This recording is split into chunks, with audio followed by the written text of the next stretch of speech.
Remember, shout out to my Patreon. Y'all are the real MVPs. I'm going to be trying to do some special things for y'all in this new year because y'all have definitely been riding with me. If you would like to join my Patreon, it's very simple. All you have to do is go to www.patreon.com/bstokestyling and make your pledge. $5, $10, or $25. Currently, I'm trying to get to 20 Patreons, you guys, so make sure you help me reach my goal by clicking the link down in my description box and joining my Patreon. You do not want to miss out on the early access to my videos.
Don't forget to order your custom Stokes styling merch. That's right, we have merch. Just click the link down below in the description box and order your Stokes styling merch today.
Hey, welcome back to my channel. And today we are going to be talking about The Real Housewives of Potomac, Season 6, Episode 15. We're going to go ahead and jump on into the review. But before we do, if this is your first time here, welcome.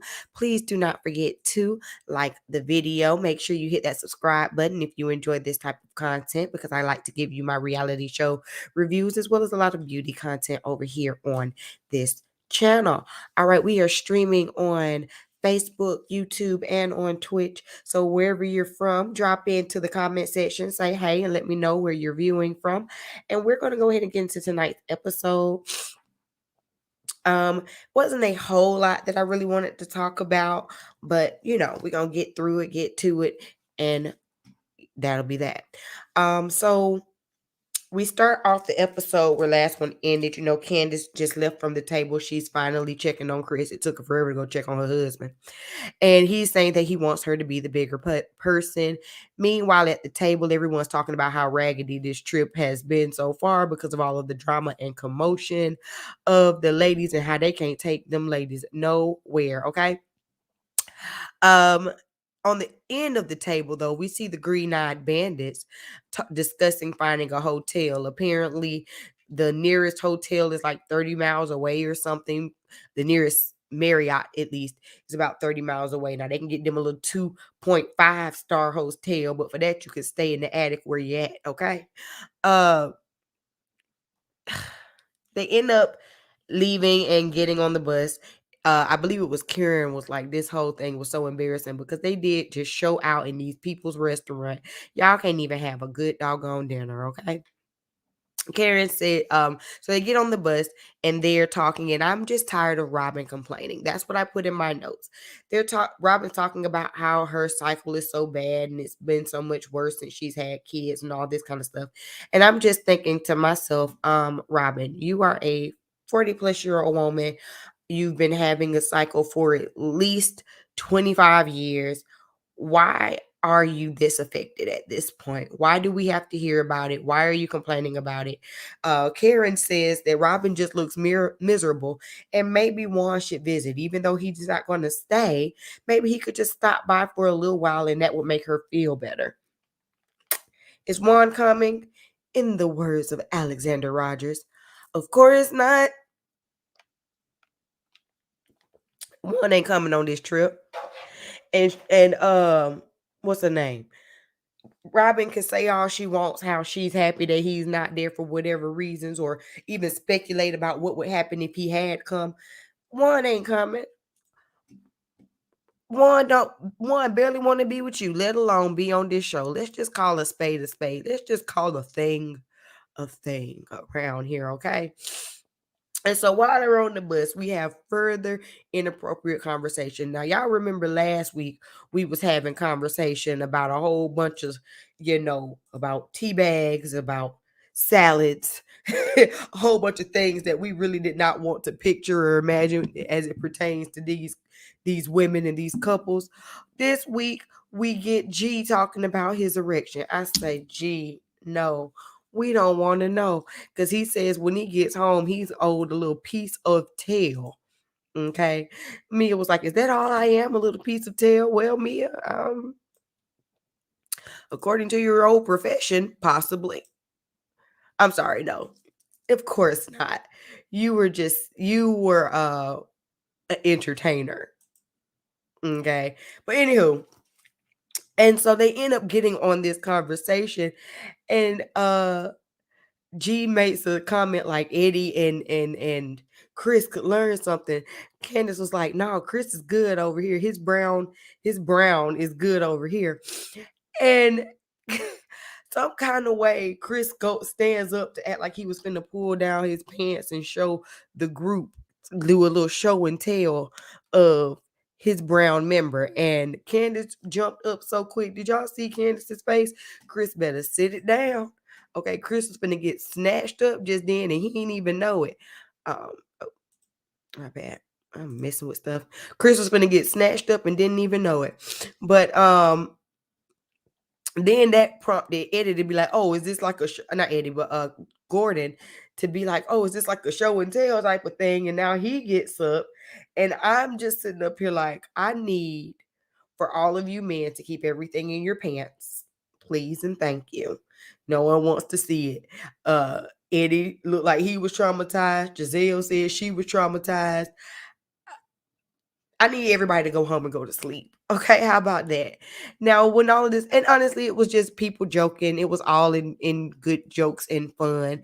It was it a little cringeworthy? Yes, but it was not from a malicious place, that's for sure. But Ashley is in the back talking about how Gordon doesn't know how to behave himself in a group of people he just met, unlike Michael. Ashley, you don't want to go there, ma'am. The last place you want to go is how your husband behaves himself. Because you know what happens? Bravo shows that beautiful what? Bean footage. And when we look at that bean footage, we see your man on a boat about to jump into the ocean. Okay? So I suggest you just sit there and pump your boobs, okay? No one is talking about Michael, and I would really appreciate it if you would stop bringing Michael up. She brought Michael up about how he acts and how happy she is that he's not here and all of that kind of stuff. She brought that up a few times this episode too, honey. No one's happier that Michael is not there more than the viewers. Trust and believe, okay?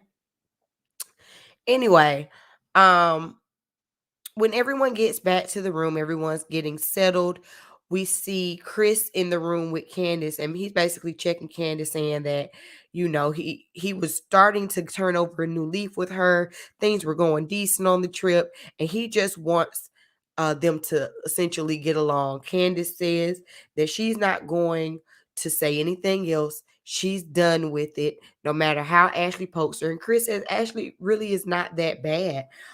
Candace says, yeah, she's not that bad until she is. But they ended up laughing and joking and agreeing that they are going to try to have a good trip.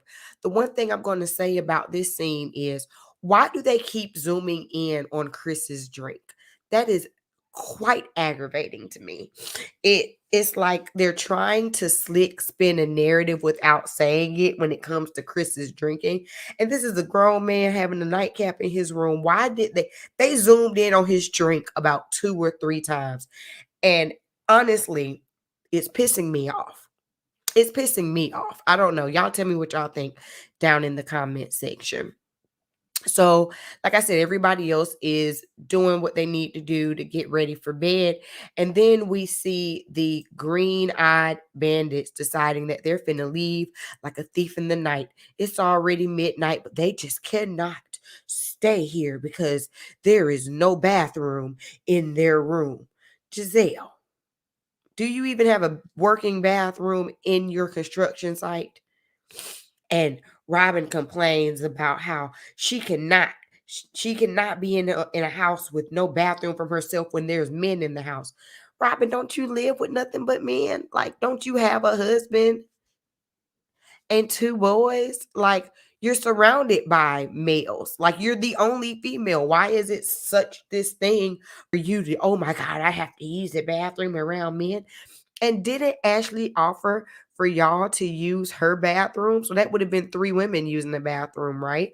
And she's going to say, well, what if one had come? What, were we supposed to share a room with Gizelle?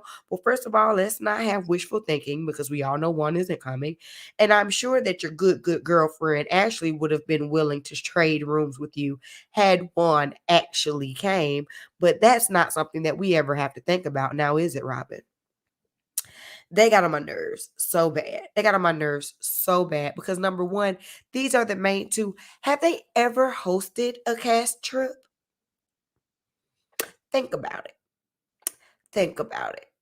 I might have to do some research. If y'all know, drop it down in the comment section or in the chat box. But I don't remember. I dang sure don't remember Robin ever hosting a cash trip. And I don't remember Gizelle hosting a cash trip. So why y'all have all of this to say about people's accommodations and you've never had to accommodate anyone in this group? Hell, y'all don't even invite people over in your actual house. We get a construction site from Gizelle. And then what do we get from you, Robin? We don't go to your townhouse ever. So why y'all have all of this mouth and complaints about the accommodations that for this trip is baffling to me. If you feel like the person can't accommodate you correctly, then how about you plan your own trip? Now, I will say that is something that Wendy did that y'all did not do. Wendy did not like the accommodations from Candace's trip. She did not like the fact that everybody was separated. So in her trip, she made sure to have everybody in the same house. You get what I'm saying? So if for you, the big thing that you don't like about Wendy's trip is that everybody didn't have their own private bathroom, plan your own trip at a mansion that has 10 bedrooms and 10 baths, and then we'll see how that works for you. That's all I'm saying. Let's see. So they end up leaving like thieves in the night. And Wendy didn't even give them any attention because that's all that they really wanted, especially Gizelle. That's all that she wanted was some attention. And Wendy refused to give it. She was just like, they just want a moment. I'm going to let them go. or whatever. And they go to their little place. They say they'll be back in the morning. The morning comes, and Mia and G are the first people downstairs. We get a little montage of everybody getting ready. Mia complains about the accommodations aren't luxury. These heifers are on my nerves. I'm sorry. I'm sorry. But there is not a full staff at an Airbnb. That's just not how that works. Now, if y'all would have been staying in a hotel, absolutely. You're at an Airbnb. We all know what happens at Airbnbs. You get there, you stay. It's like you're at your home, but somewhere else. Why? They aggravate me so bad. It's so pretentious. We didn't have valet. I didn't have turn down service. Girl, sit down, shut up, and eat your eggs that your husband cooked. Now, the only thing I was wondering or question is why wasn't Chris in the kitchen cooking? Isn't he the chef of the group? He should have been the one in the kitchen cooking. And no, I would not be paying for a private chef if we got a chef coming. That's all I'm saying. But anyway, as G and Mia are downstairs, they discuss what happened yesterday. You know, G was a little bit drunk, so he does not necessarily remember everything from yesterday like that. And so he claims that it was hard for him to hear. So he's asking Mia what happened. And Mia says that basically Candace has a lot of growing up to do, which I can agree with, and that she just has no words for her moving forward. We'll get into them a little bit later. We'll get into their conversation a little bit later. Um, Meanwhile, upstairs, Ashley is calling Michael, and you know, again, we barely even see Michael on the phone. We hear his voice. We don't even see a picture of Michael. You know what I'm saying? But one thing that I did want to say as far as this conversation goes, um they were talking about baby Dean, not baby Dean. What's the one before? Yeah, Dean. Dean is the oldest one. They were talking about baby Dean, and Michael was saying how Dean wasn't going to sleep or something like that. And so Michael called Dean a bad, bad boy. Ashley said, well, don't call him bad. And she says in her confessional that she realizes that her and Michael have two different parenting styles.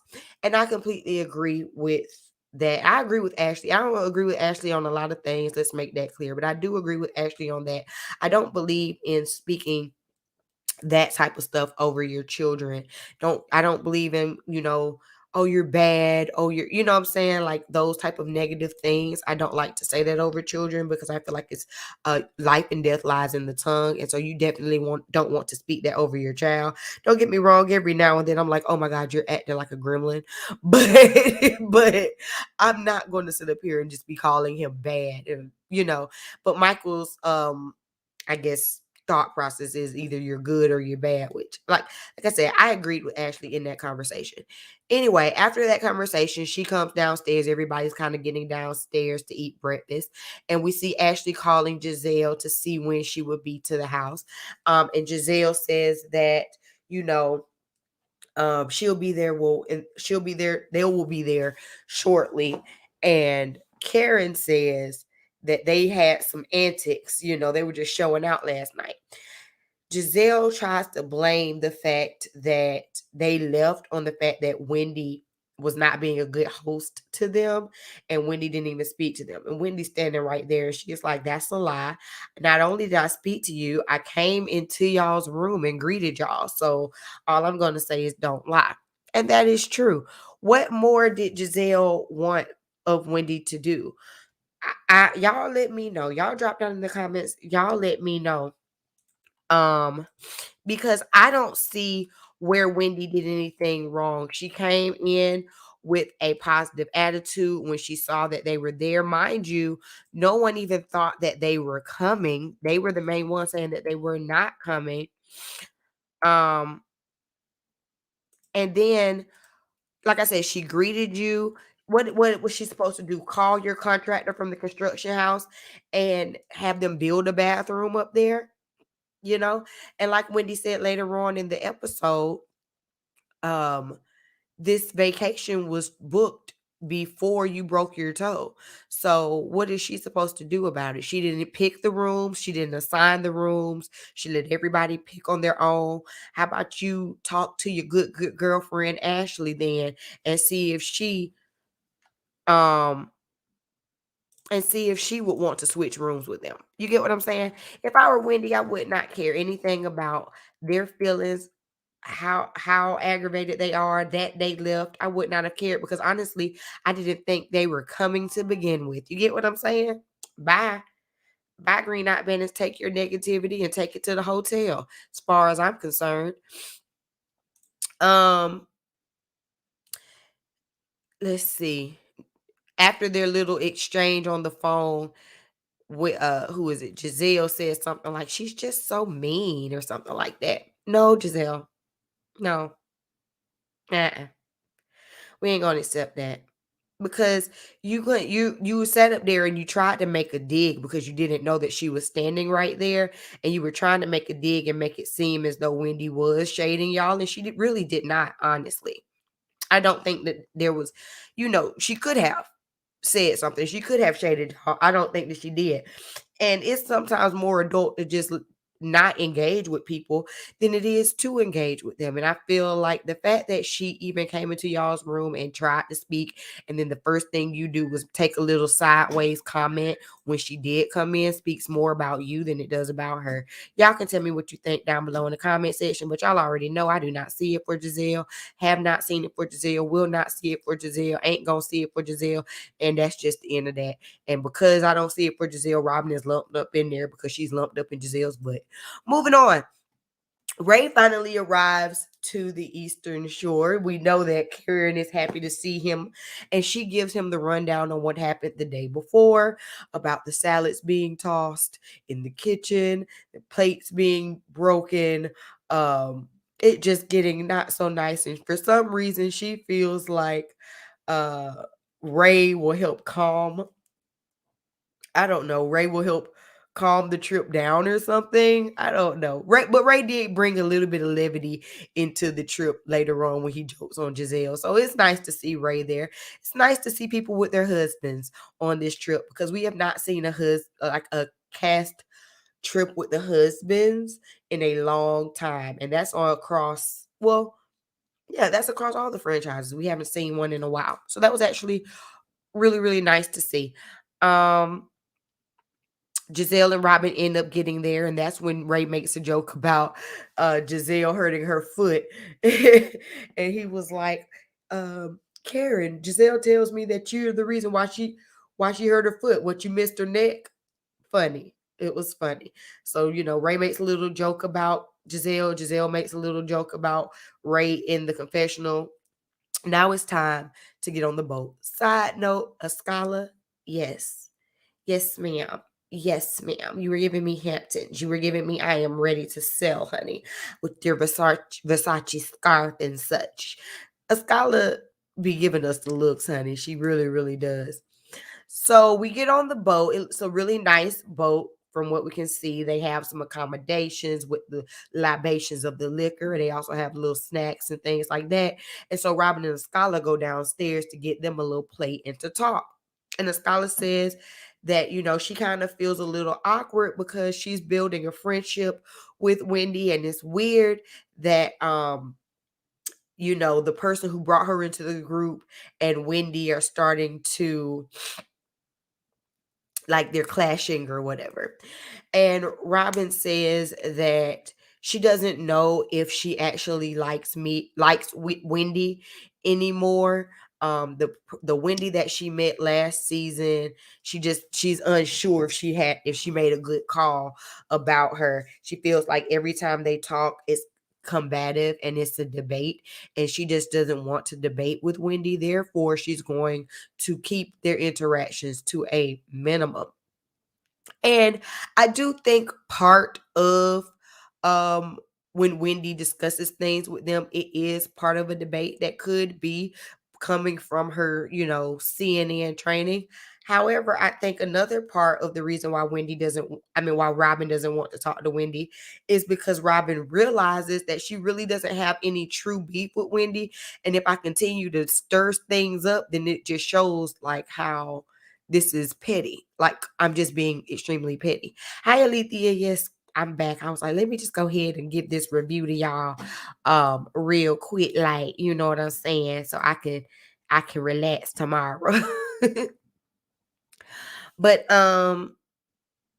so while Robin and a scholar are down there having their conversation, Mia comes down to get her something to eat, and she's eavesdropping, and then turns around and takes it right back upstairs to Wendy and gonna say, um, Wendy, well, I heard that you're not the same person that you were last year. Why is Mia like this? So when Mia says that to Wendy, of course, Wendy immediately gets on the defensive and says, of course, I'm a woman, we evolve. I don't want to be the same person I was last year. And if you are the same person that you were last year, or if she is the same person that she was last year, then she needs to evolve and do better, which is true. You don't want to be the same person. And it is also true that Wendy is not necessarily the same housewife that she was in season 1. But again, I don't understand why this is such a conversation as it pertains to Wendy when this is what happens with all the housewives. You always change up your seconds. Like every housewife changes up from their first to second season. It is what it is. I don't understand why it's such an issue when Wendy does it.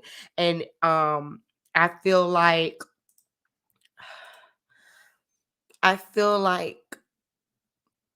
because she's not going out of her way to try to be with the cool girls, the green eye bandits, you know what I'm saying? They're upset about it. And they really have no true reason to be upset. Especially Robin. I'm sorry. I don't care. I don't care. Robin, you just got hit in the crossfire. You have no reason whatsoever to be this upset with Wendy. I don't care what anybody says. So anyway, like I was saying, Mia takes it back up there. Wendy addresses it. So then they come back up.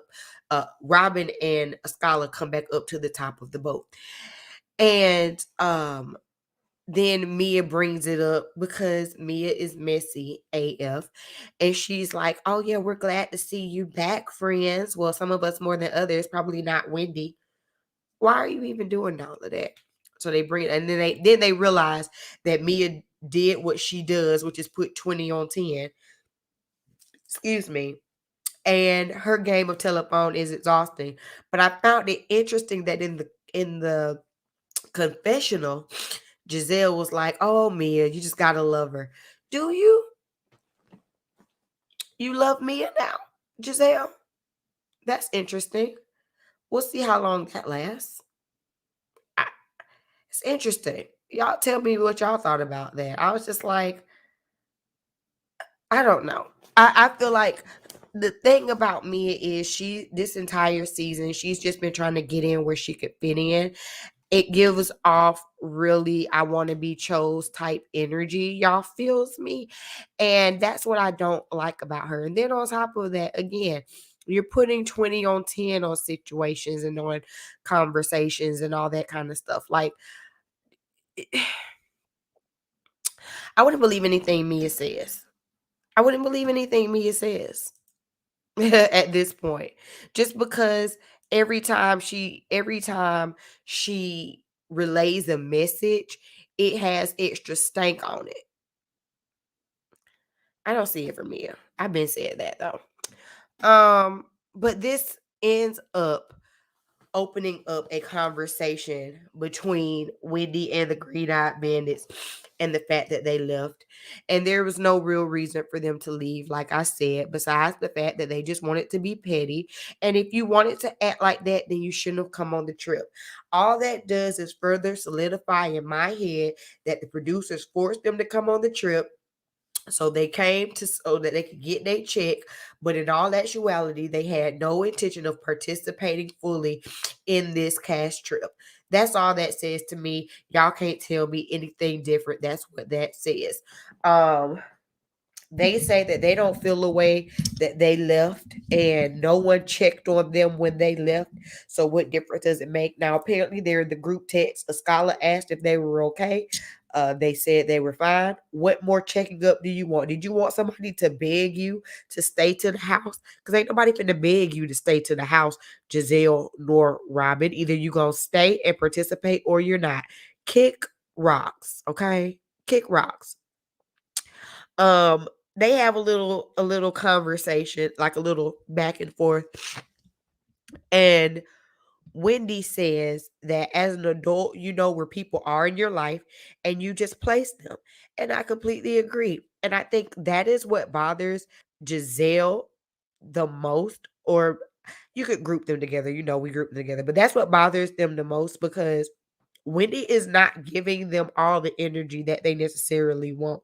She's saying that she's open to um talking to them, but at the end of the day, she's not going to beg for their friendship. She's not going to plead for their friendship, and she's not going to concede for it either. And I agree. At the end of the day, y'all were the ones that wronged her. Y'all were like, how can you wrong someone and then get mad when they put you in a box or in a category?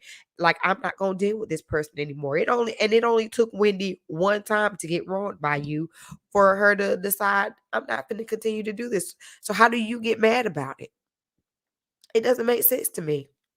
So after they have this little confrontation, Gizelle says that Wendy is always combative and aggressive. Hmm. We've talked about that aggressive word last season, did we not? Okay. And Wendy says, well, Gizelle is always mean and a bully. And I said, uh, I was like, where's the lie? Where is the lie? I don't like how they are trying to make it seem like Wendy is the one with the issue with them, when in all actuality, y'all came in with the nasty attitude and the stank face, and she didn't have. I mean, don't get me wrong, the invitation was shady, but she didn't have to invite y'all helpers at all, especially because this is a couples trip, and neither one of y'all are in a couple. Robin, you included. Okay, let's call a thing a thing. Um. So then they end up talking about, well, why are we talking about this? The men are here. I'm sure the men don't want to be in the middle of all of our drama. The men already know when they are dealing with you helpers on the Real Housewives of Potomac, it's going to be a whole bunch of catty bickering. They already know, but they end up excusing themselves and going downstairs to, they end up excusing themselves and going downstairs to play some spades. And Ashley made a comment talking about how she was just so glad that Michael was not there because he would not want to deal with those women. Ashley, stop bringing Michael up. Stop bringing. No one cares. No one cares that Michael isn't coming. No one cares at all. Okay, and I guarantee you, I tell you what would have made Michael come. I don't know why my camera beat. There we go. You want to know what would have made Michael come? Had Juan actually came, then Michael would have came because he's more interested in seeing where Juan's gonna be than where you are. Anywho, I'm just saying. Um, Mia ends up trying to get the conversation started again. Again, this is where I'm saying that Mia is on my nerves. Hear me when I say Mia is on my nerves. Cause she's like, well, are y'all good? Wendy already said, I know how to place people in my life, meaning we're not friends. We're coworkers. I have to be around her. I don't have to deal with her, but I can be cordial. That's what she meant when she said that. So we're good. There's nothing else that needs to be talked about. And so Wendy redirects the conversation. She says, since you want to have a conversation so bad, since you have all of this smoke for a conversation, how about you and Candace have a conversation? And so they have the conversation, and Mia apologizes for asking questions that weren't her business at the photo shoot. Like I said, as it pertains to her mom. And here's the thing. Okay. All right. So Mia apologizes. And then Candace says that It wasn't the fact that Mia was asking questions. It was the fact that she called her project low budget, and Candace is doing this out of her own money. And that is what triggered her, because she's really putting herself out there. And then Candace apologizes for calling her mama low budget. Pause right there. Let me see this comment real quick. It says, Lisa Dunn. Hi, Lisa. Says, Robin, please leave your irrelevant bad energy. Please leave your irrelevant bad energy and terrible to watch. Wendy, I love you. I love how you deal with these witches. For sure. Like, Robin aggravated me this whole episode with that stank face the entire time. You should have stayed your miserable butt at home and tell me if one would have been there. But anyway, so like I said, Mia and Candace apologized to each other. And all of that blowout from the day before could have been avoided if this conversation could have been had in the bedroom. And like I said on my last review, I don't know how that conversation between them in the bedroom got blown up as big as it did. But literally, had y'all just talked about it in the bedroom, we wouldn't have had salads being tossed. We wouldn't have had all of this hoopla in the house if y'all could have just talked as adults. Candace, we know that low budget comment triggered you. And the only reason why Candace was able to be vulnerable in this moment and to give an apology to Mia is because Mia apologized first. That is the only reason why. Had Mia not apologized first, Candace would have stood 10 toes down in her wrong. And that's what's aggravating. I appreciate that they both apologized. It's just aggravating to me that it took 2 episodes for them to get here, because the situation, in all honesty, was not serious enough for them to have been arguing like they were about it. Y'all get what I'm saying? There was maturity that was needed on both sides. On both sides. But after Candace apologized, Mia opens up further about her mother. She talks about how she has fought for her sobriety and has been sober for 10 years now, and how it was very tough on her. She lost her parents while she was in prison. She wasn't even able to go to their funerals because she didn't want to be in the church with shackles on her feet, and how, she's proud of her, and everyone thanks Mia for being open and honest about her upbringing. And Candace even seems to be kind of nice to her a little bit in the confessional. So it was a nice moment, but we could have literally gotten to this moment 2 episodes ago if people weren't being childish. Period. Sometimes you have to swallow your hurt, because we all come with baggage and we all have hurt and we all have our triggers. And sometimes it's not about your trigger. It's about understanding, I'm triggered, this person is triggered, and let's just get to a common ground. So it ended up being a productive conversation, at least between Mia and Candace. So small victories. Small victories. That's all you can look for when it comes to this group, okay? Lastly, we get on the bus. We're finna head back home. Everybody has had a long day. And Ashley is in the back of the bus. She has her head like tilted on the window, and I guess she's sleeping. I guess she must have been sleeping with her mouth open.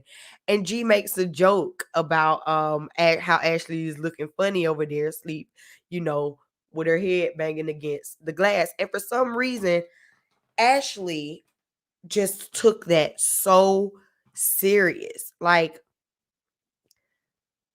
it was a joke. I feel like it wasn't that big of a deal. It's just like, if you see somebody, like, okay, I grew up in the band, right? So if we're on a band trip and you see somebody sleeping on the bus with their mouth wide open back in the day, we take a picture of you, honey. And next thing you know, you got a picture of you on Facebook. You know what I'm saying? I think he was just making a joke. I don't think it was that serious, but Ashley is, why are you even looking at me? I'm a mother. I don't get any sleep. And like, it wasn't that serious. It was literally just a joke. Now, Karen says that she felt like G was wrong for making the joke. I didn't take it that serious. I think that for whatever reason, Ashley just does not see it for G. I don't understand what her disdain for it is. I don't think G is any worse than Michael for sure. I think Michael is worse than G. I think G is just the old man who's happy with himself. He is who, he's out here trying to have a good time, trying to joke. You sitting up here with these catty fussing heifers all day, making the joke because someone sleep on the bus is not that deep to me. But they end up getting to it a little bit. Whatever.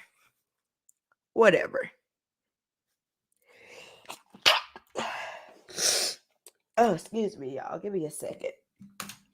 Give me a second while I get my life together. Let's give a shout out to our Patreons while I get my life together. Remember, shout out to my Patreons. Y'all are the real MVPs. I'm going to be trying to do some special things for y'all in this new year because y'all have definitely been riding with me.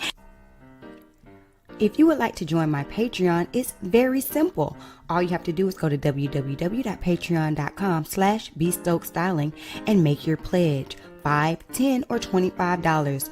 Currently, I'm trying to get to 20 Patreons, you guys, so make sure you help me reach my goal by clicking the link down in my description box and joining my Patreon. You do not want to miss out on the early access to my videos.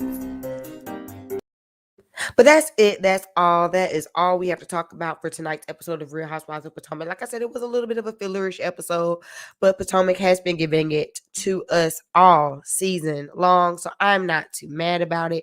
Y'all drop down in the comments and tell me your thoughts on tonight's episode. And make sure that you join me each and every week as I do reviews on Ready to Love, Marriage Bootcamp Hip Hop Edition, Tyler Perry's Sisters, Owns, Love and Marriage Huntsville, and of course, Real Housewives of Potomac. And I'm also going to be giving y'all special videos for the Real Housewives of Beverly Hills reunion because I've been watching the season and I do have some thoughts about it. Also, we have each week a Tales from the Salon story time, where I do reaction videos to different salon horror stories. That drops every week. This week's video is already available to my Patreons. If you are not a Patreon, then you're going to have to wait a few days before you get to view that video. Also, I have a special vlog up for my Patreons as well. So the Patreons get a little bit of special content. If you would like to join the Patreon, the link to that is down below in the description box. And if you enjoyed my commentary, please don't forget to like the video and share this video on your social medias. And I'm going to see y'all in the next one. All right. Peace.